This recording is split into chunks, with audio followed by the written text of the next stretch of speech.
নমস্কার বন্ধুরা, এই ভিডিওতে তোমাদের মধ্যে বেশ কয়েকটা গুরুত্বপূর্ণ আপডেট শেয়ার করার আছে। সেক্ষেত্রে ভিডিওটা না স্কিপ করে পুরোটা দেখার অনুরোধ থাকলো। আর তোমরা যারা চ্যানেলে প্রথমবার এসেছো তারা কিন্তু অবশ্যই ভিডিওতে লাইক দিয়ে চ্যানেলটা সাবস্ক্রাইব করে রেখো, কারণ তুমি কিন্তু এখানে তোমার প্রিয় দলের সমস্ত রকম খেলার খবর সবার আগে পেয়ে যাবে। তো চলো আর দেরি না করে আজকের ভিডিওর মেন টপিকগুলো নিয়ে আলোচনা শুরু করা যাক। তো সবার প্রথম আপডেটটাই আনোয়ার আলীর বিষয় নিয়ে। তো গত 2-3 দিন ধরে আনোয়ার আলীকে নিয়ে কিন্তু ট্রান্সফার মার্কেটে বেশ উতালপাতাল হয়ে গেছে। তবে আমার শরীরটা খারাপ থাকার কারণে কোনোরকম আপডেট কিন্তু আনোয়ার আলীর বিষয়ে তোমাদের মধ্যে শেয়ার করতে পারিনি।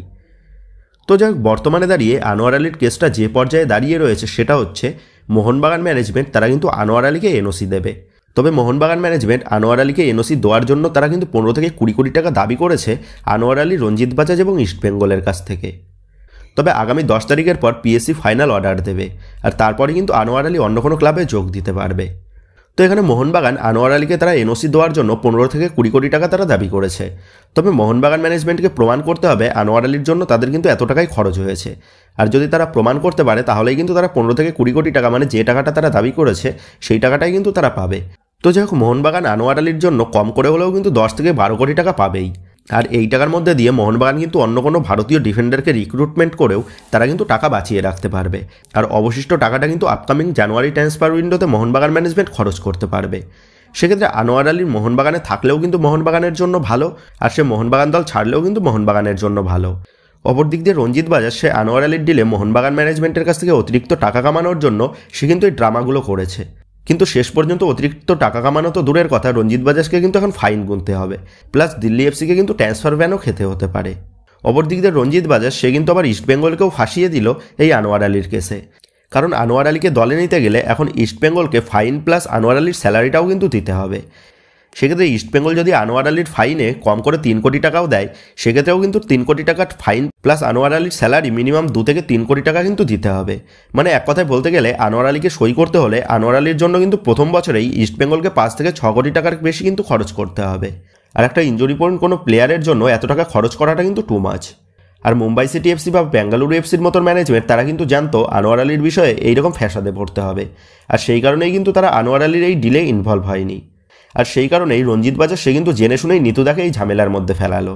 কারণ আনোয়ার আলী সে ট্রান্সফার মার্কেটে অ্যাভেলেবেল হবে, আর মুম্বাই সিটি এফসি বা বেঙ্গালুরু এফসির মতন দল তারা আনোয়ার আলীর জন্য ঝাঁপাবে না, এটা কিন্তু কল্পনা করা সম্পূর্ণ ভুল।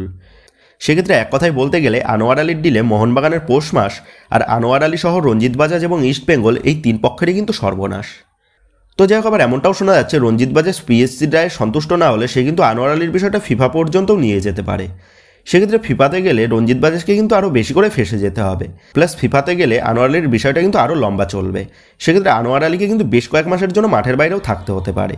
তো যাই হোক, এখন এটাই দেখার বিষয় হবে 10 তারিখ কোন ফাইনাল অর্ডার দেয় পিএসসি, এবং আনোয়ার আলীর ডিলে মোহনবাগান ম্যানেজমেন্ট তারা কত টাকা লুটে নিতে পারে। তো যাই হোক, নেক্সট আপডেটটা বেরিয়ে আসছে প্রীতম কোটালকে নিয়ে।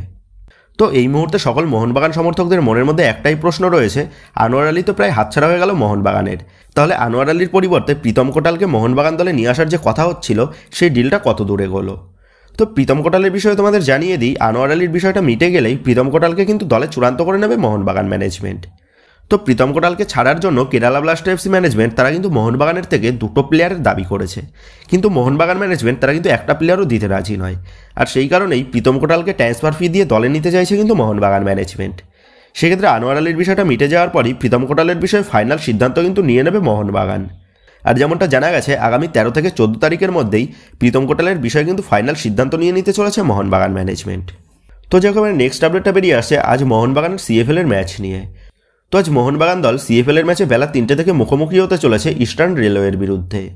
তো আজকের ম্যাচটা থেকে মোহনবাগানের জয় পাওয়াটা কিন্তু অত্যন্ত গুরুত্বপূর্ণ যদি পরবর্তী রাউন্ডে যাওয়ার আশা টিকিয়ে রাখতে হয় মোহনবাগানকে। সেক্ষেত্রে আশা করব আজও রেলওয়ের বিরুদ্ধে মোহনবাগান একটা বড় ব্যবধানে জয় তুলে নিয়ে তারা পরবর্তী রাউন্ডে যাওয়ার আশা কিন্তু জিইয়ে রাখবে। তো যে একেবারে নেক্সট এবং লাস্ট আপডেটটা বেরিয়ে আসছে মোহনবাগান সমর্থকদের অত্যন্ত পছন্দের বিদেশি দিমিত্রি পেট্রাটসকে নিয়ে। তো ইতিমধ্যেই মোহনবাগান শিবিরে যোগ দিয়ে দিয়েছে মোহনবাগান দলের 5 বিদেশি প্লেয়ার। তবে মোহনবাগান সমর্থকরা যে বিদেশিকে ছাড়া কোনো ম্যাচই কিন্তু পরিকল্পনা করতে পারে না, সেই ডিমিত্রি দা বস কিন্তু এবার কলকাতায় পা রাখতে চলেছে এই মৌসুমেও মোহনবাগানকে আরও সফলতা এনে দেওয়ার জন্য। তো যেমনটা জানা গেছে 7 তারিখ মধ্যরাতে মানে 8 তারিখ রাত 12:30 কলকাতায় পা রাখতে চলেছে কিন্তু মোহনবাগান সমর্থকদের নয়নের মণি বিদেশি দিমিত্রি পেট্রাটস। আর আগামী ডার্বি ম্যাচে ডিমিত্রি পেট্রাটাসকেও আমরা খেলতে দেখতে চলেছি সবুজ মেরুন জার্সিতে, তেমনটাই কিন্তু আপডেট। তো যাক বন্ধুরা, তোমরা কমেন্ট করে জানিও এই মৌসুমে ইস্ট বেঙ্গলের আপফ্রন্ট নাকি মোহনবাগানের আপফ্রন্ট, কোন প্রধানের আপফ্রন্ট বেশি শক্তিশালী বলে তোমাদের মনে হচ্ছে। এই বিষয়ে তোমাদের মতামতটা অবশ্যই নিচে কমেন্ট করে জানিয়ে দিও। তো বন্ধুরা, এই ভিডিওতে গুরুত্বপূর্ণ আপডেট কটাই তোমাদের মধ্যে শেয়ার করার ছিল। তো আশা করি ভিডিওটা তোমাদের ভালো লেগেছে। তো যদি ভিডিওটা ভালো লেগে থাকে তাহলে ভিডিওতে লাইক দিয়ে চ্যানেল সাবস্ক্রাইব করে পাশে থাকা বেল আইকনটা অবশ্যই প্রেস করে দিও। আর তোমরা যারা এখনও পর্যন্ত আমাদের সোশ্যাল মিডিয়া পেজের সাথে যুক্ত হওনি, তারা কিন্তু নিচের ডিসক্রিপশন বক্সের লিঙ্ক থেকে আমাদের সোশ্যাল মিডিয়া পেজের সাথে যুক্ত হয়ে যেও, কারণ এখন কিন্তু সমস্ত লেটেস্ট আপডেটগুলো সবার আগে আমাদের সোশ্যাল মিডিয়া পেজেই পোস্ট করা হয়।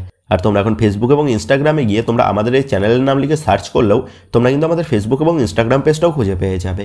সেক্ষেত্রে তোমার প্রিয় দলের সমস্ত রকম খেলার খবর সবার আগে পাওয়ার জন্য এবং আমার সাথে সরাসরি যে কোনো বিষয়ে কথা বলার জন্য তোমরা কিন্তু অবশ্যই মনে করো আমাদের সোশ্যাল মিডিয়া পেজের সাথে যুক্ত হয়ে যেও। তো বন্ধুরা, এই ভিডিওটা এটুকুই ছিল। তো আসি বন্ধুরা, দেখা হচ্ছে পরের ভিডিওতে।